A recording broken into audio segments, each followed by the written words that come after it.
नमस्कार दोस्तों, स्वागत है हमारे YouTube चैनल स्टडी ज्ञान में। आज हम पहली इकाई अध्याय 1 भूगोल की पुस्तक जो कि 12वीं की पुस्तक है, उसका पहला अध्याय मानव भूगोल प्रकृति एवं विशेष क्षेत्र के बारे में पढ़ेंगे। तो इसमें हम पढ़ेंगे कि हमने पहली पुस्तक में भौतिक भूगोल के मूल सिद्धांत जो कि इससे पहली पुस्तक उसके बारे में पढ़ा है कि क्या इसमें अंतः वस्तु को याद कर सकते हैं कि इस अध्याय में वृहत रूप से आपको परिचय के भूगोल की प्रकृति से कराया जाएगा। यानी हम इस अध्याय में भूगोल की प्रकृति से परिचित होंगे। क्या यह महत्वपूर्ण शाखाओं में से परिचित है? यदि आप इस अध्याय को पुनः पढ़ें तो आपको मानव भूगोल के मुख्य विषय भूगोल से संबंधित ज्ञान हो जाएगा। जैसे कि आप जानते हैं कि एक अध्ययन क्षेत्र के रूप में भूगोल समकालीनात्मक अनुभव एवं व्यवहारिक है। अतः भूगोल की पहुंच विस्तृत और इसकी परिघटना भी विस्तृत है। यदि हम इसकी जरूरी बातों को याद करें तो यहाँ से हम शुरू करते हैं कि इस अध्याय में यदि हम पुनः इसको पढ़ें, आपको मानव भूगोल के विषय में समझ आ जाएगा। जैसे कि आप जानते हैं कि अध्याय में क्षेत्र में भूगोल समकालीनात्मक अनुभव एवं व्यवहारिक है। अतः भूगोल की पहुंच विस्तृत है। किसी भी घटना एवं परिघटना का जो दीर्घ एवं कालीन संबंधित परिवर्तन होता है उसका भौगोलिक ढंग से अध्ययन किया जा सकता है। यानी हम इस विषय वस्तु में इसके व्यवहार के बारे में जो कि स्तर से चलता आ रहा है उसके बारे में बात करेंगे। इसके अनुभव एवं व्यवहार के बारे में भी इसमें विस्तार से वर्णन किया गया है, उसे पढ़ेंगे। आप धरातल को किस रूप में देखते हैं? यानी हम धरातल को किस रूप में देखते हैं, यह किसके आवास के रूप में कार्य करता है? क्या आपको लगता है कि पृथ्वी दो प्रमुख घटनाएं हैं? हाँ, एक तो है भौतिक जो कि प्रकृति से संबंधित है और दूसरा है जीवन के रूप में जिसमें मनुष्य सम्मिलित है। आपने परिवेश के भौतिक और मानवीय परिघटनाओं की सूची बनाई होगी है।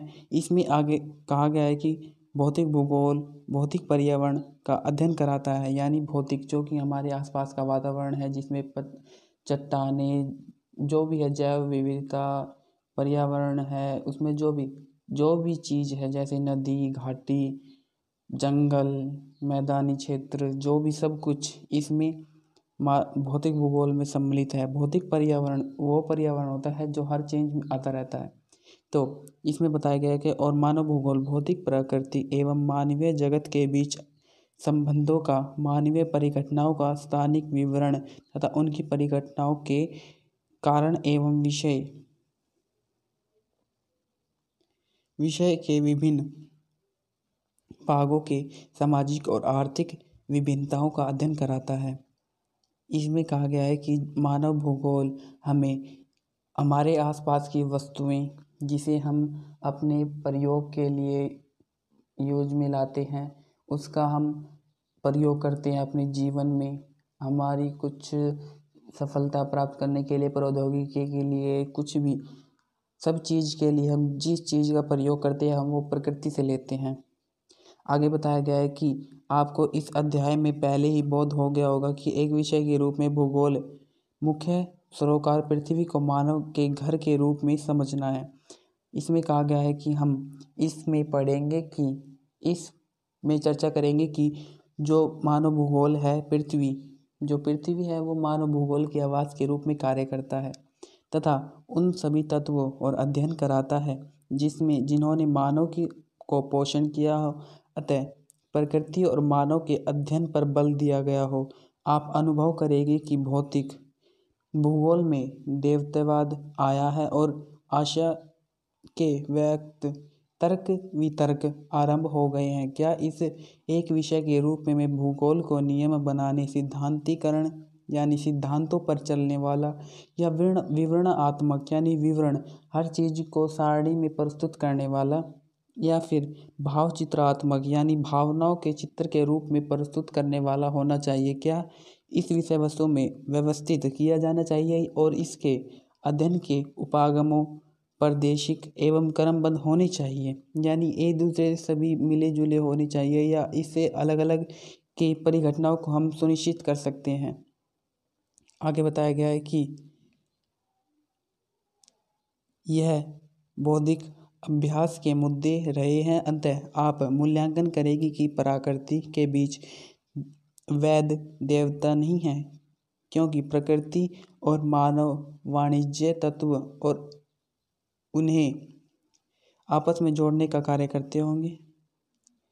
इसमें बताया गया है कि इसमें सभी एक ही केंद्र में देखा जाता है।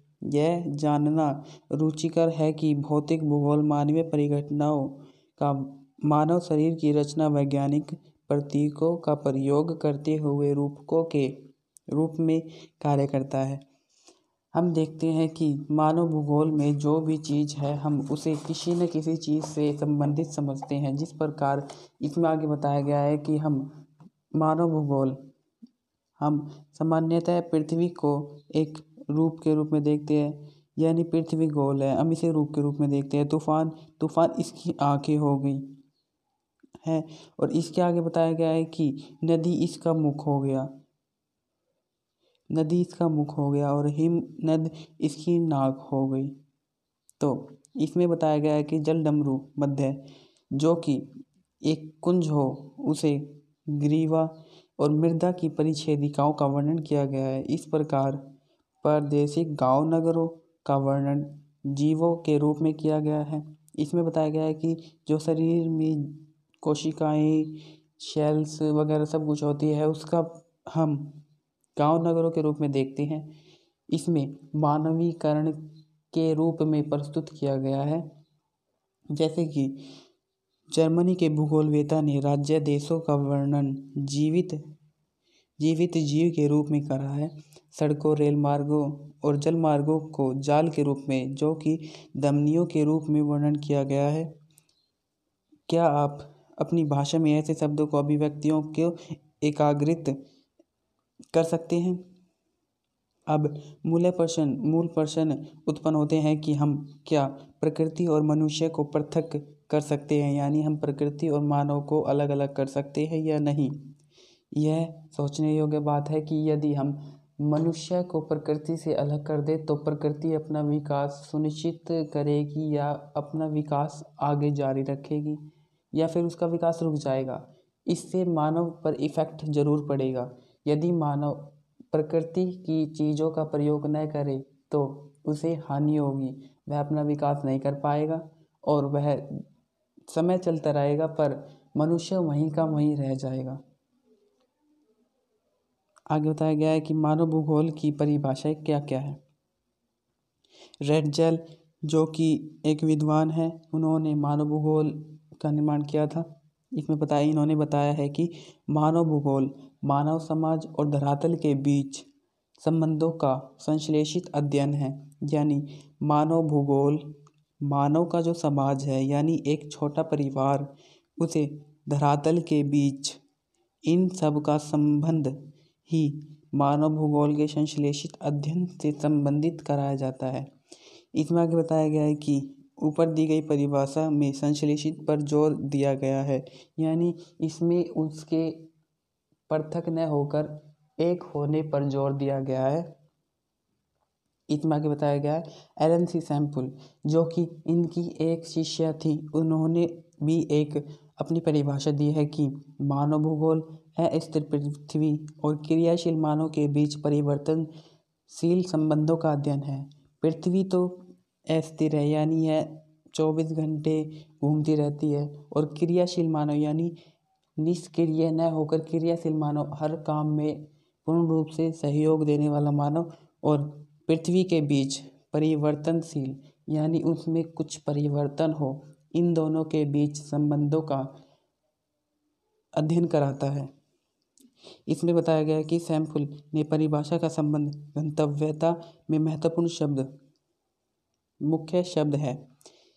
आगे बताया गया है कि पॉल विडाल डी लाब्लाश ने कहा था कि हमारी पृथ्वी को नियंत्रण करने वाले भौतिक नियमों तथा इस पर रहने वाले जीवों के मध्य संबंधों का अधिक संश्लेषित ज्ञान से उत्पन्न संकल्पना है। यानी इसमें हम देखें तो मानव जो नियंत्रण करने वाले, जो पृथ्वी को बाहरी रूप से नियंत्रण करते हैं, भौतिक नियम, वायु का नियम हुआ, गुरुत्वाकर्षण का नियम हुआ, घर्षण का नियम हुआ, ये सभी जो नियम है बाहर से जो पृथ्वी को नियंत्रण करते हैं, तथा इस पर जो जीव के रूप में मानव, पशु पक्षी रहते हैं, उनके बीच के जो संबंध है उन्हें जोड़कर जो एक कड़ी बनाई जाती है, उसके ज्ञान को संकल्पना का ज्ञान कहा जाता है। इसमें आगे बताया गया है कि मानव भूगोल पृथ्वी और मनुष्य के अंतर संबंधों की एक नई संकल्पना है। आगे अगर बात करें तो मानव भूगोल की प्रकृति, इसमें बताया गया है कि मानव भूगोल पर्यावरण एवं मानव जगत, सामाजिक सांस्कृतिक पर्यावरण के अंतर संबंधों का अध्ययन, उनकी परिसीमन, अन्योन्य क्रिया यानी अनेक क्रिया, जो एक क्रिया न होकर अनेक क्रिया हो, उसके बारे में बताया गया है। आप अपनी कक्षा 11वीं की किताब में पढ़े होंगे कि पुस्तक भौतिक भूगोल के मूल सिद्धांत के बारे में पढ़े होंगे कि भौतिक पर्यावरण के तत्वों के अध्ययन कर चुके होंगे कि आप जानते हैं कि यह तत्व भू आकृति, मृदा, जलवायु, जल, प्राकृतिक वनस्पति विविधता, प्राणी जात, वनस्पति जात है। क्या आप उनमें तत्वों की सूची बना सकते हैं जिनकी रचना मानव ने भौतिक पर्यावरण द्वारा वर्धित मंच पर अपने कार्यकल्पों के द्वारा की है? यानी आप उनकी लिस्ट बनाइए जो मानव ने इस प्रकृति से अपने उपयोग योग्य बनाया है, उसका प्रयोग किया है और अपने विकास के लिए वो महत्वपूर्ण हो। आगे बताया गया है कि गांव, गृह, नगर, गांव, सड़कें व रेल का जाल, उद्योग, खेत, पतन, दैनिक उपयोग में आने वाली वस्तुएं तथा भौतिक संस्कृति के अन्य सभी तत्व पर्यावरण द्वारा प्रतीत संसाधनों का उपयोग करते हुए मानव द्वारा निर्मित किए गए हैं, जबकि भौतिक पर्यावरण मानव द्वारा वृहत स्तर पर परिवर्तन किया गया है। साथ ही मानव भूगोल मानव जीवन को इससे प्रभावित किया है। कहने का भाव यह है कि जो भी मानव ने अपने योग्य चीज़ बनाई थी उससे मानव प्रभावित हुआ है, इफेक्टिव हुआ है, उसने अपना विकास किया हो या फिर अपने विकास की राह में चला हो, उसमें यह प्रभाव पड़ा है। आगे बताया गया है मानव का प्रकृतिकरण और प्रकृति का मानवीकरण, कि किस प्रकार मानव ने प्रकृति को अपने रूप में ढाल लिया है और किस प्रकार प्रकृति ने मानव को अपने रूप में ढाल लिया है। इसके बारे में हम चर्चा करेंगे कि मनुष्य अपनी प्रौद्योगिकी की सहायता से, यानी जो भी तकनीक है उसकी सहायता से अपने भौतिक पर्यावरण और अन्योन्य क्रिया करता रहता है। यह महत्वपूर्ण नहीं है कि मानव क्या उत्पन्न और निर्माण करता है, बल्कि यह अत्यंत महत्वपूर्ण है कि वह किन उपकरणों और तकनीकों की सहायता से उत्पन्न करता है। कहने का भाव यह है कि मानव किसी भी तकनीक का प्रयोग करे पर वह किससे संबंधित है, प्रकृति से है या कृत्रिम, यानी कृत्रिम खुद मानव ने खुद बनाया है या प्रकृति से उसे उधार लिया गया है। आगे बताया गया है कि सामाजिक प्रौद्योगिकी किसी समाज के सांस्कृतिक विकास के लिए स्तर के सूचक के रूप में होता है। यानी हम मान सकते हैं कि किसी नगर क्षेत्र में यदि प्रौद्योगिकी ज़्यादा है, तकनीक ज़्यादा है, तो उसका विकास हुआ है, हम इस नज़र से देखते हैं। और आगे बताया गया है कि मानव प्रकृति के नियमों को वृहत ढंग से समझने के बाद ही प्रौद्योगिकी का विकास कर पाया है। इसमें कहा गया है कि मानव ने प्रकृति के नियम को समझा, उसके बाद ही इस नई तकनीक का प्रयोग किया है जिससे खुद को फ़ायदा हो और प्रकृति को भी नुकसान न होकर उसे संतुलित बनाए रखे।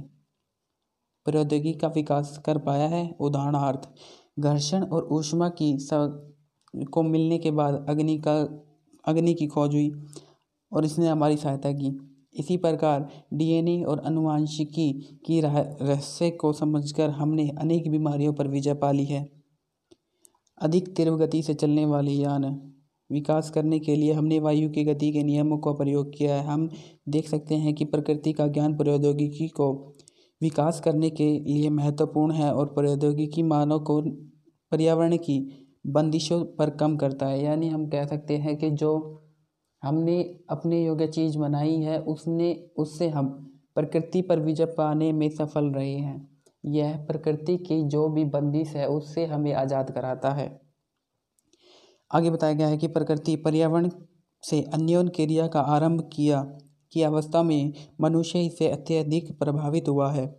मनुष्य किस प्रकार प्रभावित हुआ इसके बारे में हम पढ़े तो उन्होंने प्रकृति के आदेश के अनुसार अपने आप को ढाल लिया है। इसके साथ इसका कारण यह है कि प्रौद्योगिकी का स्तर अत्यंत निम्न और मानव के सामाजिक विकास की अवस्था भी आदिम थी। आदिम मानव समाज का प्रकृति पर प्रबल शक्तियों के बीच इस प्रकार की अन्योन क्रिया को पर्यावरणीय निश्चयवाद कहा जाता है। पर्यावरणीय निश्चयवाद यानी पर्यावरण निश्चित है कि वो मानव पर अपना कंट्रोल स्थापित कर सकता है। मानव उस पर्यावरण से ही सब कुछ उधार लेगा और उसके बाद उसे वापस लौटा देगा। इस नियम पर आगे चले थे। इसमें आगे बताया गया है कि इस अवस्था में हम प्रकृति मानव की कल्पना करते हैं जो कि प्रकृति को सुनता था, उसकी प्रचंड भयभीत रहता था, उसकी पूजा करता था। यानी मानव प्रकृति से भयभीत रहता था, उसके उपयोग के लिए कार्य करता था, उसकी हर चीज़ को, उसके हर नियम को वह मानता था। बाद में मानव ने उस पर विजय पा ली। तो किस प्रकार आगे पढ़ेंगे। यह बेदा की एक कहानी है कि किस प्रकार वह जंगलों में रहता था अपने मित्रों के साथ। आप ये खुद पढ़ना, थोड़ी बताऊं तो इसमें बताया गया है कि बेदा अबूजमाड़ की क्षेत्र में जंगल में रहता था। वह झोपड़ी में रहता था, जंगलों के जो बीच में बनी हुई थी। उसके आसपास आवारा कुत्ते और गांव के कुछ लोग रहते थे। वह छोटी लंगोटी पहनते थे, कुल्हाड़ी रखते थे, इसे बताया गया है। और वह जब प्रकृति के सौभाग्यशाली समझता है कि वह इस सुंदर प्रकृति का एक हिस्सा है। वह जब चलू भर पानी पीता है तो वह प्रकृति का धन्यवाद करता है। और आगे लास्ट में उसने बताया है कि जब वह पेड़ों की खड़खड़ाहट की आवाज़ सुनता है तो बेदा और उसके मित्र भारी लोगों को जो कि जंगल में रहते हैं उसे ढूंढते रहते हैं, उससे डर कर वह भाग जाते हैं। आपने इसमें आगे पढ़ेंगे कि बॉक्स की कथा जो कि मानव का प्रकटीकरण है, आर्थिक दृष्टि से आदिम समाज से संबंधित एक घर के प्रत्यक्ष संबंध की प्रतिनिधि करता है। एक अन्य आदिम समाज के संबंध में पढ़ चुके हैं जो प्राकृतिक पर्यावरण के साथ संपूर्ण सामंजस्य यानी संतुलन बनाए रखते हुए अपने अनुभव और सभी प्रकरणों में मानव शक्तिशाली और बल पूज्य, सत्कार योग्य तथा संरक्षित है, सतत पोषणीय हेतु मानव प्रकृति संबंधी पर प्रत्यक्ष रूप से उसे स्वीकार करता है। आगे पढ़े तो हम इसमें बताया गया है कि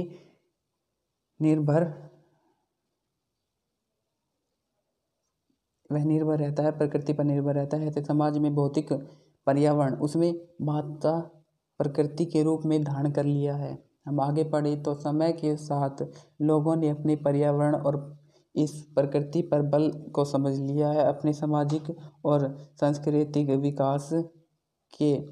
विकास में बेहतर और अधिक सक्षम प्रौद्योगिकी का प्रयोग किया है। उसमें उसने स्वतंत्रता प्राप्त कर ली है। इसमें बताया गया है कि पर्यावरण से जो संसाधन के रूप में उन्हें प्राप्त होते हैं इसका प्रयोग करके मानव ने उस पर विजय पा ली है। सांस्कृतिक भूदृश्य की रचना कर ली है। मानव क्रियाओं की जो छाप थी वह बरकरार है। विश्राम स्थल, विशाल नगर प्रसार, खेती, फलों, खाद्यान्न, मैदान, तरंगित पहाड़ियों में चरागाहें, तटों का पतन, महासागरीय तल पर, समुद्री मार्ग पर, अंतरिक्ष में उपग्रह इत्यादि, यह सभी मानव ने प्रयोग किया है।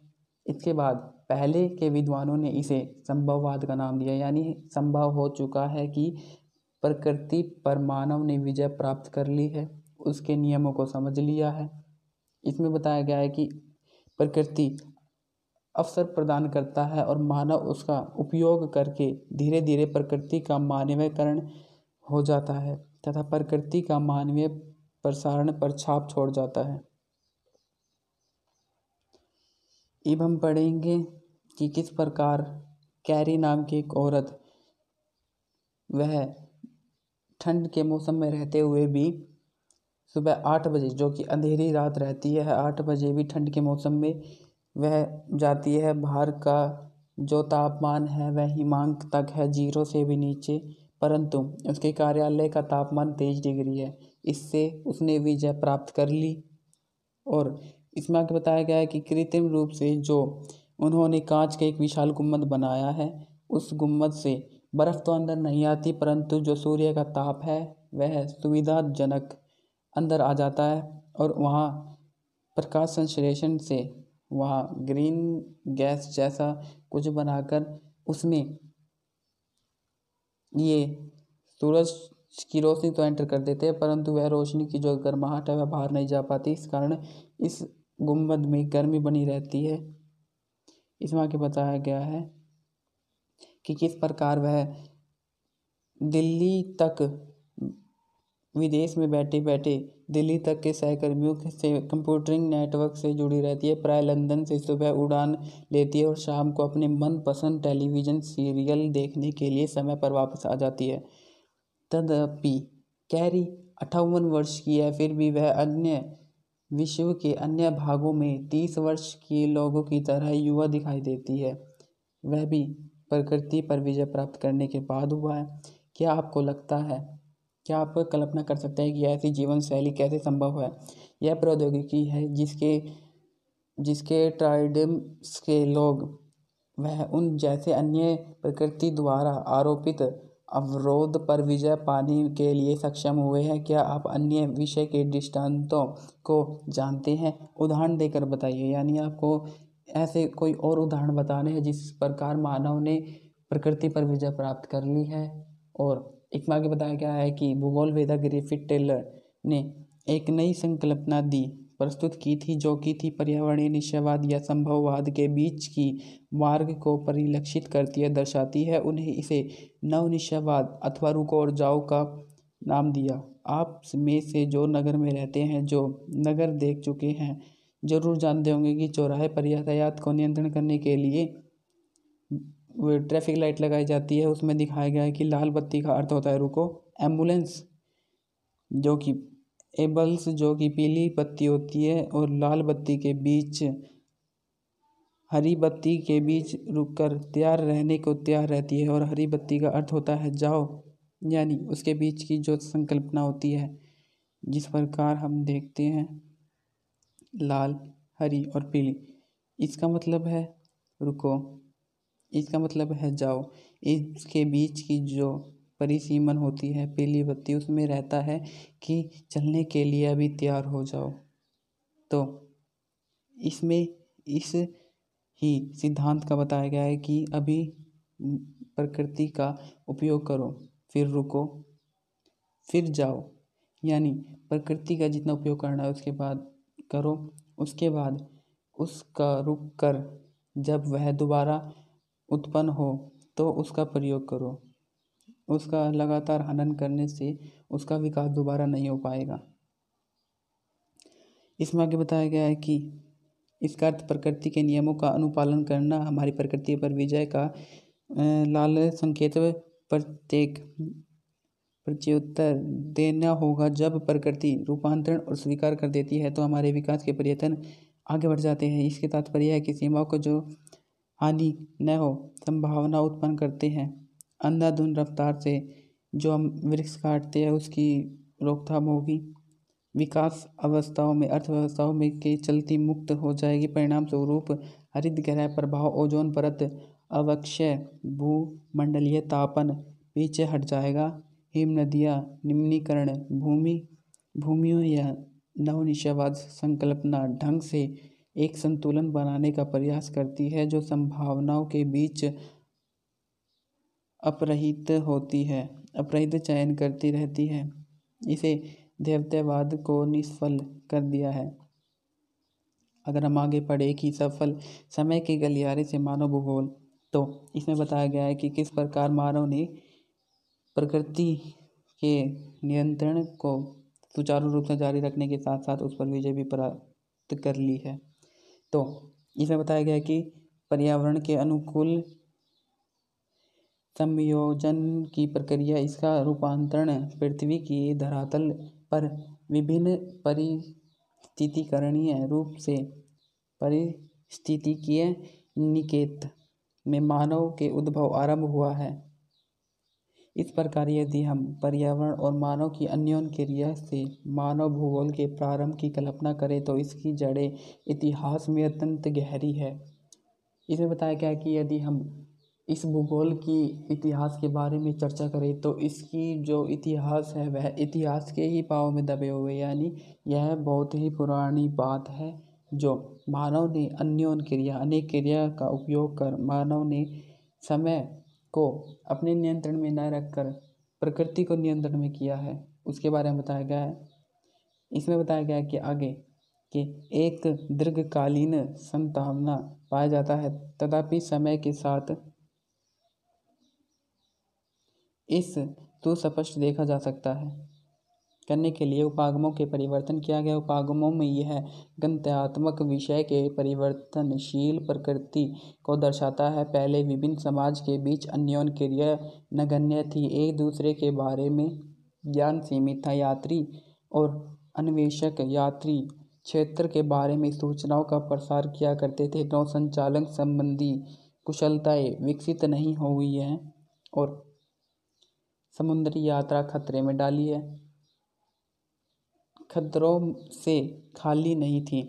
यानी जब मानव ने नौ संचालन को सुचारू विकास किया तो समुद्र की यात्रा खतरों से भरी रहती थी।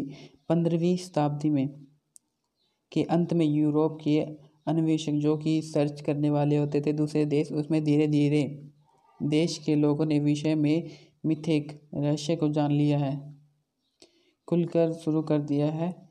इसमें आगे बताया गया है कि उपनिवेशिक युग में अन्वेषण के आगे बढ़कर लोगों ने गति प्रदान की ताकि प्रदेश के संसाधनों तक पहुंचा जा सके, तत्कालीन युक्त सूचनाएं प्राप्त हो सके या आवश्यक गहन ऐतिहासिक विवरण प्रस्तुत करने का यह है कि केवल अपने मानव भूगोल के क्रमिक विकास की प्रक्रिया से अवगत कराने का है। संक्षिप्त में तालिका 1.1 आपके भूगोल के उप क्षेत्रों के बारे में बताया गया है। हम आगे पढ़ेंगे उसके बारे में। तो एक बार इस पर नज़र और डाल लेते हैं कि ये क्या कह रहा है। मानव भूगोल की कल्पना कल्याणपरक अथवा मानवतावादी विचारधारा का संबंध मुख्यतः लोगों के सामाजिक कल्याण के विभिन्न पक्षों से था। इस अवस्था में स्वास्थ्य, शिक्षा जैसे पक्ष सम्मिलित थे। भूगोलवेत्ताओं से पहले स्थानोत्तर पाठ्यचर्याओं में सामाजिक कल्याण के रूप में भूगोल एक कोर्स आरंभ किया था। अमूलनवादी विचारधारा का निर्धारण करने के लिए इसे कारण, बंधन और सामाजिक असमानताओं की व्यवस्था के लिए मार्क्स के सिद्धांत का उपयोग किया गया है। समकालीन सामाजिक समस्याओं को जो संबंध पूंजीवादी के विकास से था, उसके व्यवहार में भी परिवर्तन किया गया है। इसमें आगे बताया गया है कि व्यवहारवादी विचारधारा के प्रत्यक्ष अनुभव के साथ साथ मानव भूगोल जातीय, प्रजातीय, धर्म इत्यादि पर आधारित सामाजिक संवेग के दीर्घकाल बोध पर जाता है। यानी जो भी इसमें मानव की अवस्थाएं हैं उसमें जातीय, प्रजातीय, धर्म इत्यादि पर आधारित सामाजिक जो संवेग है दीर्घकालीन तक चलता रहता है।